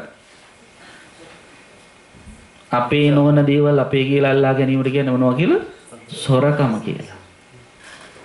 දැන් මේ බොහොම සාන්ත උපසාන්ත උපාසකවරු වගේ හිටියට අපිත් හොඳ જાතිය හොරු ඓතිහාසික හොරු නේද?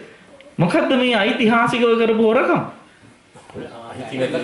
අපට අයිති නොවන දෙයක් අල්ලා ගැනීම. නේද? මොකද්ද අයිති නොවන දේ? මේ රූපේ ප්‍රධාන පංචස්කන්ධේ. මම මේ හොරකම කළේ අවුරුදු 38කට කලින්. එක කෙනා තම තමන්ගේ වයස් සීමාව අනුව මේ හොරකම කළා තියෙනවා. දැන් හොරකම් කරාම සමහර රටවල් වල නීති වලින් බේරෙන්න ගියාට ස්වභාව ධර්ම නැමැති නීතියෙන් බේරෙන්න බෑ. ඔය හොරකම කළොත් අපි හැමෝම අන්නේ දඬුවමට ඒ නීතියෙන් බේරෙන්න බැරුව ඒ කරපු හොරකමට දැන් දඬුවම් විදිනවා. මොනවද ඉන්නේ දඬුවම්? ජාති ජරා ව්‍යාධි මරණ. ඔව් තමයි අපි විඳින දඬුවම්. මෙන්න මේ කියන දුක්ඛදායි දඬුවම් වලින් මිදෙන්න නම් මොකද කරන්න ඕන? මේ හොරකම නවත්තන්න. හොරකම නවත්තන්න නම් හොරකම් කරපු ඉතිහාසය ගැන කල්පනා කරලා බලන්න. කොච්චර කාලයක් මේ දීර්ඝ සංසාර මේ විදියට අපිට අයිති නොවන දේවල් හොරකම් කර මේ පංච උපාදානස්කන්ධය පෝෂණය කර ඉන්නේ නැද්ද? ඒ තුල අපි මොනතරම් දඬුවම් විඳින්නේ නැද්ද? මේ දුක් ස්වභාවයන්ටපත් වෙන්නේ නැද්ද කියලා යමෙකුට වැටහෙනවා නම් යමෙක් දන්නවා නම් එයා ආයි හොරකම් කරන්නේ නේද? ඒ හොරකම් නොකර ඉන්න එයාට උපකාර වෙන්නේ හොරකමේ ආදීනව එයා දකිනවා. හොරකම් කරාම වෙන පීඩාව දකිනවා. ඒ කියන්නේ මොකද්ද? ජාති ජරා ව්‍යාධි මරණ ආදී මේ සියල්ල දුකයි කියලා වටහා ගන්න. ඔන්න ඊට පස්සේ මේ පංච උපාදානස්කන්ධේ පදනම් කරගත්ත මේ දුක වැටහෙනකොට ඊට පස්සේ ආ මොකද කරන්නේ? කල්පනා කරලා බලන්න. ඇයි මට මෙහෙම දුකක් විඳින්න උනේ? එහෙම කල්පනා කරන කෙනාට දුක්ඛ සමුදය දුක්ඛ කියන මේ පීඩාකාරී එහෙම නැත්නම් නින්දා කටයුතු හිස් නිස්සාර ස්වභාවයට පත් වෙන්න උන දේ බලනවා. සමුදය කියන වචනේ හැදලා තියෙන සං උදය කියන එකෙන්. වචනය එහෙමයි විසන්දි වෙන්නේ. සං උදය කියලා කියන්නේ හේතුන්ගෙන් හට ගැනීම තියෙනවා. සං කියලා කියන්නේ කාරණා රාශියක සමவாய එකතුව. යම් කිසි සමූහයක එකතුවෙන් කිසියම් හට ගැනීමක් වේ නම් අන්න ඒක තමයි සමුදය. එතකොට දැන් මේ පංචස්කන්ධය නැමැති දුකට හේතුව කුමක්ද? තණ්හාවයි කියලා එයා වටහා ගන්නවා. එතකොට ඒ තණ්හාව ඇති වෙන්නේ නිකන් නෙමෙයි. තණ්හා වර්ග කීයක් තියෙනවද? තණ්හා වර්ග රූප තණ්හා, ශබ්ද තණ්හා, ගන්ධ තණ්හා, රස තණ්හා, පොට්ටබ්බ තණ්හා, ධම්ම තණ්හා කියන තණ්හා හයක් තියෙනවා. නේද? එතකොට මේවාට තියෙන තණ්හාව නිසා, මේවාට තියෙන බැඳීම නිසා තමයි මේ දුක හටගන්නේ. එතකොට මේ තණ්හාව නිකම්ම ඇති වෙන්නේ නැහැ. කාරණා කිහිපයක එකතුවෙන් ඇති වෙන්නේ. තණ්හාව ඇති වෙන්න බාහිර රූප තියෙන්න ඕන, ආධ්‍යාත්මික ඇහැ තියෙන්න ඕන. ඇහැ අසුරු කරගෙන චක්කු විඥානය තියෙන්න ඕන. ඒ චක්කු විඥානය ඔක්කොම එකතු කරන ස්පර්ශය තියෙන්න ඕන. ඒ ස්පර්ශය පදනම් කරගෙන වේදනා දැනෙන්න ඕන. ඒ වේදනාවන් වල ආස්වාදී බැඳෙන්න ඕන. බැඳුනහම ඔන්න ඇලෙනවා. තණ්හාව ඇති වෙනවා. එතකොට කාරණා කොච්චර එකතු වෙලාද මේ තණ්හාව ඇති වෙන්නේ? නිකන් නෙවෙයි. එතකොට අන්න ඒ විදිහට එක එක තැන්වල උපදින්නට අවශ්‍ය කරන තණ්හාව තියෙනවා. ඒ තණ්හාව විස්තර කරන තැනදී බුදුරජාණන් වහන්සේ හැම තැනදීම වගේ මතක් කළා තියෙන්නේ යායන් තණ්හා පෝනෝ භවිකා නන්දි රාග සහගතා తත්‍ර తත්‍රා විනන්තති. දැන් මෙන්න මේ තණ්හාව මොන වගේ එකක්ද? පෝනෝ භවිකා. පෝනෝ භවිකා කියන්නේ මොකක්ද? පුනර්භවයට යවන. පුනර්භවය කියන්නේ නැවත පැවැත්ම තහවුරු කරන කියන එක. පුනර්භව නැවත පැවැත්ම තහවුරු කරන එක. කොහේද නැවත පැවැත්ම තහවුරු කරන්න පුළුවන් තැන් තුනක් තියෙනවා. මොනවද? කාම භව, රූප භව, අරූප භව කියලා. මෙන්න මේ භවත්‍රයේහි පැවැත්ම තහවුරු කරන්න පුළුවන් විදිහේ තණ්හාව. ඒක තමයි මෙතන මේ තණ්හාව පෝනෝ භවික තණ්හාව කියලා හඳුන්වන්නේ. එතකොට මේ භව තුනේහි පවත්වන්න හදන්නේ මොකද්ද? මේ භව තුනේහි පවත්වන්න හදන්නේ පංචස්කන්ධය. ඇයි මේ භව තුනේ පවත්වන්න හදන්නේ? ඒ පංචස්කන්ධේ පැවැත්ම දුකයි කියලා දන්නේ නැති නිසා. ඒ එන අරමුණු වල බැඳිලා ඒවයි ආසාව ඇති කරගෙන අන්නේ ඒ තැන් වල බැඳෙනවා. කාම ලෝකවල බැඳෙන එකට කියනවා කාම තණ්හා. රූප ලෝකවල අරූප ලෝකවල බැඳෙන එක, රූප ලෝකවල බැඳෙන එකට කියනවා භව තණ්හා. විභව තණ්හා කියලා තව වචනයක් තියෙනවා. මොකක්ද ඒ? විභව කියලා කියන එකේ තේරුම මේක උච්ඡේද දෘෂ්ටියට අයිති වෙන වචනයක් හැටියට හඳුන්වන්නේ රූපයෙන් ඇතිවෙන පීඩාකාරී తত্ত্বය පිළිබඳව කලකිරිලා. හැබැයි කලකිරිලා තියෙන්නේ අවබෝධයෙන් නෙමෙයි. එපා වෙනව සමහර අයට කේන්ති ගියාම. නේද? එතකොට මොකද කරන්නේ? කේන්ති ගිහිල්ලා එපා වෙනවා. එපා වුණාම අතහරිනවා. අතහැරලා ටික ගාලා කේන්ති නිවුනහම ඕන නේද? අන්න ඒ වගේ දෙයක් තමයි මෙතන වෙන්නේ. එතකොට මෙතන සමහරු රූපයෙන් පීඩාවටපත් වෙන නැත්තටම නැති වෙලා යන්නේ නැත්තම් කියලා හිත. ඒ මේ අවබෝධ සත්‍ය පිළිබඳ අවබෝධ කරගෙන නෙවෙයි. ද්වේෂ සහගතවයි එතනදී තියෙන්නේ. රූපයේ කෙරෙහි පීඩාවටපත් වෙලා අන්න ඒ රූපය නැත්තටම නැති වෙලා යන්නත් නැත්නම් කියලා හිතෙන එක. ඒක මේ විභව තණ්හාව හැටියට අරූපාවචර බ්‍රහ්ම ලෝකවල පහළ වෙන්න උපකාර වෙන දෙයක් හැටියට උච්ඡේද දෘෂ්ටියක් හැටියට සඳහන් කරනවා. ඉතින් ඔන්න ඔය භවත්‍රයේහි පහළ වෙන්නට අවශ්‍ය කරන තණ්හාව පූර්ණෝ භවිකා. නිකම්ම නෙවෙයි පහළ වෙන්නේ. ඒවාට පහළ වෙන්න තියෙන කැමැත්ත. නන්දි රාග සහගතා తත්‍ර తත්‍රාපි නන්දින. දැන් මේ පහළ වෙන්නේ එක එක්කිනාට ඕන හින්දා. එක එක්කිනාට ඕන හින්දා නෙවෙයි. අම්මට තාත්තට ඕන හින්දාවත් දෙවියන් වහන්සේට ඕන හින්දාවත් වෙන වෙන කාටවත් ඕන හින්දා නෙවෙයි මේවයි පහළ වෙන්නේ. කාට ඕන හින්දාද? අප විසින් කරගන්න ලද මේ කර්ම ශක්තියට අනුව අපේ තිබිච්ච කැමැත්තට අනුව. එතකොට මෙන්න මේ විදිහට කර්ම රැස් මේ තණ්හාවෙන් බැඳී යාම නිසා තමයි කර්ම රැස් කරන්නේ. ඒ කර්ම රැස් කරපු නිසා තමයි භවත්‍රෙහි පහළ වෙන්නේ කියලා යමෙක් වටහා ගන්නව නම් අන්න ඒක තමයි සම්මා දිට්ඨිය. ඊළඟට දැන් මේ ඊළඟ පැහැදිලි කිරීම තමයි දුක්ඛ නිරෝධාරය සත්‍ය. බුදුරජාණන් වහන්සේ දේශනා කරන යෝ තස්සායේව තණ්හාය. දැන් අර භවත්‍රයේ පහළ වෙන්නට තණ්හාවකින් බැඳුණනේ. ඒ කියන්නේ පංච උපාදානස්කන්ධේ පවත්ව ගන්න ආසාවක් ඇති වුණානේ. අන්නේ ආසාව තස්සායේව තණ්හාය අශේෂ නිරෝධ. අශේෂ නිරෝධය කියන්නේ මොකද්ද? ඉතුරුවක් නැතුව, අවශේෂයක් නැතුව සම්පූර්ණයෙන්ම නැති කරලා දානවා. ඡාගෝ අතහැරීම, නිස්සග්ගෝ නොබැඳී සිටීම, මුක්ති මිදීම, අනාලය ආලය කියන්නේ බැඳීම, එහෙම බැඳීම නැතුව කටයුතු කිරීම. ඒ කියන්නේ තවත් මේ පංචස්කන්ධේ බැඳිලා ඒක පවත්වා ගන්නට කැමැත්ත නැතුව කටයුතු කිරීම තමයි දුක්ඛ නිරෝධය කියන්නේ. පංචස්කන්ධයේ දුකයි බව දැනගන්නව නම් ඒ දුක මට ඇති උනේ මේ පංචස්කන්ධේ බැඳීම නිසා කියලා දැනගන්නව නම් එබඳු බැඳීමක් ඇති වෙන්නේ නැති වෙන විදිහට කටයුතු කරන්නට උත්සාහවත් වීම තමයි කටයුතු කිරීමෙන් ලැබෙන ප්‍රතිඵලය තමයි දුක්ඛ නිරෝධය. එතකොට මොකද වෙන්නේ දැන් පංචස්කන්ධයේ දුකයි කියලා දන්නවනම් ඒ දුක ලැබුණේ මේකද ඒ පංචස්කන්ධයට බැඳුන නිසා කියලා දන්නවනම් එයා මොකද කරන්නේ? ඒ දුක නොලබා සිටින්න ඒ පංචස්කන්ධේ බැඳෙන්නේ නැතුව ඉන්න උත්සාහ කරනවා. එතකොට පංචස්කන්ධේ නොබැඳුනා නම් අන්න එතන තමයි දුක්ඛ නිරෝධය තියෙන්නේ.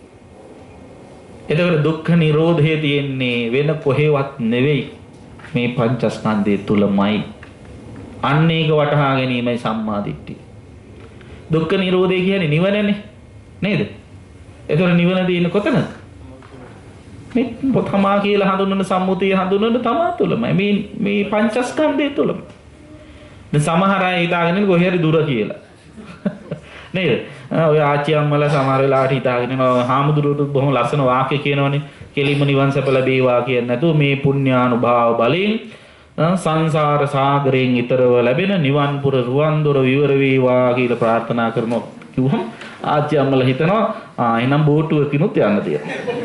ඒ සාගරයෙන් ඈතර ඉන්න ඉතින් නේද? ඊට පස්සේ අර දොර අරගන්න යතුරු හොයා ගන්නත්. ඉතින් ඕ හොයාගෙන යනකොට අන්තිමට හවුස්ෆුල් කියලා බෝඩ් එකක් ගන්නවා. නිවන කියලා කියන්නේ මෙහෙම එක්තරා සීමා වෙච්ච තැන නෙමෙයි. එතකොට ඒ තියෙන්නේ තමා තුලමයි.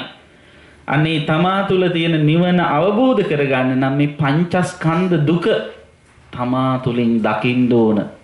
එහෙම දකින්නේ නැති කෙනාට ඒ දුක අවබෝධ කරගන්න පුළුවන් කමක් ලැබෙන්නේ නැහැ.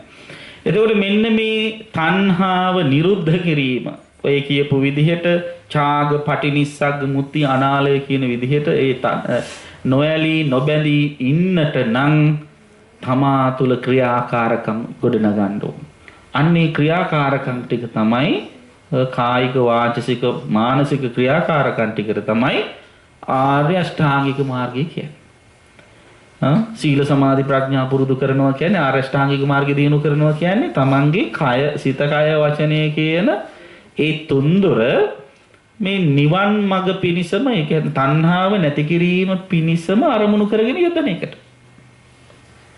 එතකොට දැන් අපි මේ සිත කය වචනේ කියන තුන්දොර මෙහෙवला හොඳ දේවල් කරනවා නරක දේවල් වලින් වළකිනවා ඒ කියන්නේ පින් කරනවා පව් කරන්න වළකිනවා මොකක් සඳහාද? පංචස්කන්ධයෙන් මිදීම සඳහා නෙමෙයි ගොඩක් අය කරන්නේ. ගොඩක් අය මේ පව් කිරීමෙන් වළකින්නේ මොකක් නිසාද? ඔව් මේ කරපු පව් හොඳටම ඇති. ඒ නිසා ආයි නම් මේ වගේ තැන්වලට එන්න හොඳ නැහැ කියලා හිතාගෙන ඔන්න පංචස්කන්ධේ වෙන තැනකට යවා ගන්න පවෙන් වළකින්න. නේද? නිකම්වත් බෑනේ යවා ගන්න. ඒ නිසා හොඳ තැනකට යවා ගන්න මොකද කරන්නේ? අන්න පින් කරන්න. පින් කරනවා දැන් මේකෙන් අදහස් වෙන්නේ දන් දෙන්න එපා, සිල් ගන්න එපා, භාවනා කරන්න එපා කියලා. ඒක නෙවෙයි මේ කියන්නේ. ඒව කරන ගමනේ අර ලෝභය, තණ්හාව මැඩෙන විදියට ඒව කරන්න පුරුදු වෙන්න ඕන. මේ පංචස්කන්ධය පිළිබඳව අවබෝධයෙන් ඒව දකිමින් කල්පනා කරමින් වැඩ කරන්න ඕන. ඉතින් ඒවා කරන ගමනේම විවේක පාඩුවේ භාවනානුයෝගීව ඉන්න වෙලාවට අර යෝනිසෝ මනසිකාරේ පුරුදු කරමින් මේ ධර්මතාව වෙන්නේ කොහොමද කියලා කල්පනා කරලා බලන්න. දැන් ඔය මාර්ගඵලලාභී සෝතාපන්න ඵලයටපත් වෙච්ච අනේ පිනිසුතුමා විශාකා මහෝපාසිකාව දන්නෝදී හිටියද? නෑනේ නේද? පින්කම් නොකර හිටියද? නෑනේ මහා පින්කම් කළේ. හැබැයි ඒ අය අර භවය දිග්ගැස්සෙන විදිහට කරේ නෑ. මොකද මේ පංචස්කන්ධය දුකයි කියන මූලික අවබෝධය ඒ අය තුළ තිබුණා. අන්න ඒ නිසා ඒ දුක යලි යලි තහවුරු කරගන්නේ නැති වෙන විදිහට තමයි එයාලා තමන්ගේ කායික වාචික ක්‍රියාකාරකම් පුරුදු කළේ. ඒක තමයි යෝනිසෝ මනසිකාරය තියෙන්නේ. යෝනිසෝ මනසිකාරයෙන් වැඩ කරනකොට හැමතිස්සෙම බලන්න ඕන මේක කොහොමද ගැලපෙන්නේ කියලා. යෝනිසෝ මනසිකාරය කිය මං කලිනුත් කිව්ව නුවණින් වැඩ කරනකොට කාරණා තුනක් බලන්න ඕන. ඒක තමයි සති, සම්පජාන, ආතාපි. ඔයතර සතිපට්ඨාන සූත්‍රයේදී අහලා තිනේ ආතාපි සම්පජානෝ සතිමා විනේය ලෝකේ අවිජ්ජා දෝමනස්. දැන් අපි යෝනිසෝ මනසිකාරයේ සතිපට්ඨානෙ පුරුදු කරන්න ඕන මොකද්ද? කාරණා දෙකක් නැති කරගන්න. ලෝකයේ සම්බන්ධව, බාහිර ආධ්‍යාත්මික ලෝක සම්බන්ධව කාරණා දෙකක් නැති කරගන්න. මොකද්ද කාරණා දෙක? අවිජ්ජාවයි දෝමනසයි. අවිජ්ජා කියන්නේ ඇලීම, දෝමනස කියන්නේ ගැටි. ඔය දෙක නැති කරගන්න මොකද කරන්න ඕන? ඔය කාරණා දෙක ඇති කරගන්නට නම් අවිජ්ජා දෝමනස නැති කරගන්නට නම් කරන්න ඕන දේ තමයි පළවෙනි එක තමයි සති. සති කියන්නේ මොකක්ද? සිහියෙන් කරන කියන හැමදේම සිහියෙන් කරන්න. දෙක සම්පජාන. සම්පජාන කියන්නේ මොකක්ද? මනානුවණි. මනානුවණි කියන්නේ මොකක්ද? යෝනිසෝ මනසිකාරයේම කාරණා ටිකක් තමයි මේ ඉන්නේ. මනානුවණින් කියන්නේ කරන කාරණාව තුල කුසලයද දියුණු වෙන්නේ අකුසලයද දියුණු වෙන්නේ කියලා දැනගන්න. ඒකයි. දැන් සිහියෙන් කරන්න පුළුවන්. හැබැයි සිහියෙන් කරාට සම්පජානේ නෑ සමහරුන්ට. නේද? දැන් උදාහරණයකට ගන්න බත් කනවා කියන එක. බත් කනවා කියන එක කනවා කියන සිහිය නැද්ද? කනවා කියන සිහිය තියෙනවා. නේද? ගොඩක් අයද සමහරුන්ට කනවා කියන සිහිය නැති වෙන්න පුළුවන්. ටීවී එක ඉස්සරහා වාඩි වෙලා කනකොට නේ. කෑම ඉවරුණත් අත යන්න පුළුවන් කටට. ඒ සතිය නැති අයට සතියෙන් කනවනම් කනවා කියලා දැනගෙන කන්න පුළුවන්. හැබැයි ඒ කන හැමෝටම තේරෙන්නේ නැහැ. මොකද තේරෙන්නේ නැත්තේ? කෑවයි කනකොට ඇතිවෙන කෙලෙස්. නේද? රස තණ්හාව, රාගයේද, ද්වේෂයේද, මෝහයේද, මානෙද, ඊර්ෂ්‍යාවද මේ වැඩින්නේ කියලා දන්නේ නැහැ. අන්න එහෙම දැනගන්න එක තමයි සම්පජානය කියන්නේ. දැන් පින්කම් කරනකොට උනත් එහෙම, දන් දෙනකොට උනත් එහෙමයි.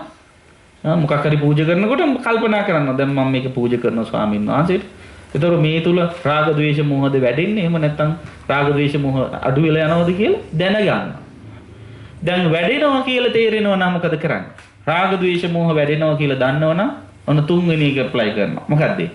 ආතාපි. ආතාපි කියන්නේ කෙලෙස් දාන වීරෙන් අර නැගිටින්න හදන ක්ලේශය පාලනය කරගන්න හදනවා.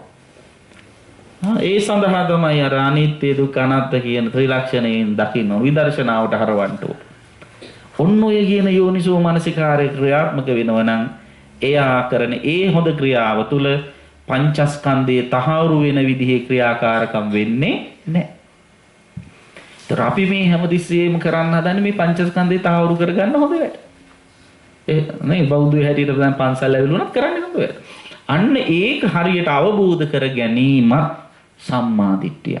එහෙම අවබෝධ කරගන්න කෙනා පින්නතුනි අර චතුරාර්ය සත්‍ය ධර්මයේ ඒ කියන්නේ පංචස්කන්ධයේ දුකක් බව අවබෝධ කර ගැනීමත් ඒ දුක ඇතිවන්නට හේතුව තණ්හාව බව අවබෝධ කර ගැනීමත් ඒ තණ්හාව නැති කිරීමට පංචස්කන්ධයේ ආදීනව දැකලා තණ්හාව නැති කර ගැනීම කිරීමත් ඒ සඳහා අනුගමනය කළ යුතු ආර්ය ශ්‍රාංගික මාර්ගයේ සීල සමාධි ප්‍රඥා දියුණු කරනකොට ඒවා සිහිනුවණින් යෝනිසෝ මනසිකාරයේ පුරුදු කරමින් කුසලයේ වැඩින විදිහට කිරීමත් තමයි සම්මා දිට්ඨිය ඇති කරගන්න ප්‍රධාන හේතුවක් වෙන්නේ කියලා මතක් කළා. ඒ තුලත් සම්මා දිට්ඨිය ඇති කරගත හැකි. එහෙම ඇති කරගත්තොත් යා යුතු මඟ පිළිබඳ දෘෂ්ටිය ඍජු වෙනවා. ඒ විතරක් නෙවෙයි තමන් සංස්කාර ගොඩනගන නවත භවයකට යන්නේ නැති වෙන විදිහට පංචස්කන්ධේ පරිහරණය කරනවා කියලා දැනෙනකොට එයාට මහ විශාල ප්‍රීතියක් ධම්මේ අවිච්ඡප්පසාදින සමන්නාගත හොති කීපිත විශාල ප්‍රසාදයක් ඇති වෙනවා. එයා වඩා මේ ධර්මයට නැඹුරු වෙමින් සංස්කාර නිරෝධය පිණිස කටයුතු කරනවා. අන්න එහෙම කරන කෙනා කවදා හරි දවසක ඒකාන්තයෙන්ම නිවන් දකිනවා. ඉතින් ඒ නිවන සාක්ෂාත් කරගන්න පුළුවන් වෙන විදිහට මේ චතුරාර්ය සත්‍ය ධර්මයේ තුලින් සම්මා දිට්ඨිය අවබෝධ කර ගැනීම කළ යුතුයි කියලා ශරීයුත් මහරහතන් වහන්සේ පැහැදිලි කළා. උන්වහන්සේගේ දේශනාව අමාර වෙනකොට ස්වාමින් වහන්සේලා සතුටින් අනුමෝදන් සාදුකාර පැවැත්වුවා කියලා සඳහන් වෙනවා. ඉතින් මෙන්න මේ කාරණා ටික තමයි අද සූත්‍රයේ හැටියට පැහැදිලි කරන්නේ. හෙට නෙවෙයි බදාදා ඉඳලා පටිච්ච සමුප්පාදය තුලින් සම්මා දිට්ඨිය ඇති කරගන්න ආකාරය ගැන තමයි විස්තර කරලා දෙන්න වෙන්නේ. ඉතින් ඒක ගොඩක් අය පටිච්ච සමුප්පාදය දන්නත් නිසා මම පාඩම් දෙකකින් විතර පටිච්ච සමුප්පාදය හමාර කරනවා. ඊට පස්සේ අනුසය මේ කෙලෙස් සම්බන්ධව තියෙන ඒ කොටස සිද්ධ කරලා මේ සම්මා දිට්ඨි සූත්‍රය අවසන් කරන්නටයි අපේක්ෂා කරන්නේ. ඉතින් ඒ සූත්‍ර අවසානයේදී අපිට සම්මා දිට්ඨිය පහළ වේවා කියලා අපි ප්‍රාර්ථනා කරමු. මෙතෙක් පහළ කරගත මේ උදාාරතර කුසල ධර්මයන්ගේ අනන්ත ආශිර්වාද බල මහිමේ මේ පින්නතුන් හැම දිනාටම කායික මානසික සුවපත් භාවයේ සැනසෙල්ල වේවා. අද පින්කමේ දායකත්වයේ දරා කටයුතු කරන හැම දිනාටමත් එයත්න්ගේ පවුල්වල දූ දරුවන් ඇතුළු හැම දිනාටමත් සියලු යහපත දියුණුව වේවා. හැමත මෙලොව සුව වේවා, පරලොව සුව වේවා. හැකි තරම් ඉක්මනින් උතුම් නිවන් සුවත් සැලසේවා කියලා සාදු කියලා ප්‍රාර්ථනා කරනවා. දැන් මේ සියලු ආකාරයෙන් පහළ කරගන්න උදාාරතර කුසල ශක්තිය අපි හැමෝගෙම පරලෝසපත් ඥාතීන්ට අනුමෝදන් කරමු. සියලු ඥාතීහු පින් අනුමෝදන්ව තම තමන්ගේ භව ගමන සූපත් කරගනිත්වා කියන අදහසින් ඥාතීන්ට පින් දෙමු. ඉදම්මේ ඥාතීනං හෝතු සුඛිතා හුන්තු ඥාතයෝ ඉදම්මේ ඥාතීනං හෝතු සුඛිතා හුන්තු ඥාතයෝ ඉදම්මේ ඥාතීනං හෝතු සුඛිතා හුන්තු ඥාතයෝ. දෙවියන්ට පින් දෙමු. එත්තාවතාචම් හේහි සම්භතම් පුඤ්ඤ සම්පදං සබ්බේ දේවානුමෝදන්තු සබ්බ සම්පත්ති එත්තාවතාචම් හේහි සම්භතම් පුඤ්ඤ සම්පදං සබ්බේ දේවානුමෝදන්තු සබ්බ සම්පත්ති එත්තාවතාචම් හේහි සම්භතම් පුඤ්ඤ සම්පදං සබ්බේ දේවානුමෝදන්තු සබ්බ සම්පත්ති සිද්ධියා.